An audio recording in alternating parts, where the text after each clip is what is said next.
People in Lucedale say they have a teenage hero in their midst, a high school student who jumped into action when those school buses collided.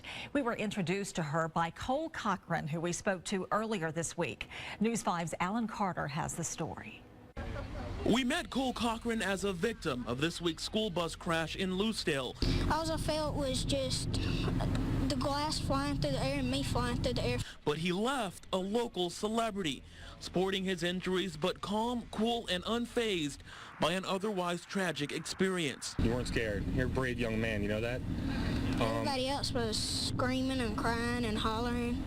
And I was just like, what's going on? But when talking, Cole made sure to give a shout out to his friend, who he says was the calming influence in the chaos. She's a teenager, and she knows a good fair bit about nursing, and she helped me with all my bleeding and stuff. 2 days later, Cole is still a little banged up. Stomach in my chest, I got it on my arms, both arms.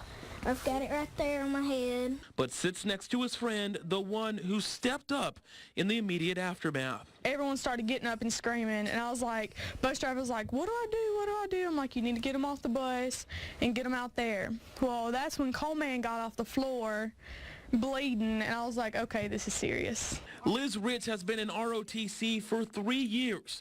Part of the training is first aid. I was just trying to get them off the bus because it was in the back of the bus. So I was trying to get back there to the people that had the most serious injuries. And people were, of course, going into shock, didn't know where they were. It's like my body went on autopilot. I just didn't even think about it. Liz says she probably helped half a dozen kids. Cole, for one, is just glad she was there. I think it wouldn't have been as easy as it was. I think they would have needed a lot more help. I love these kids like they were my little brothers and sisters. I've known them for years, and I love them. I love Coleman, and I'd do anything for him, and I think that anybody would have done that.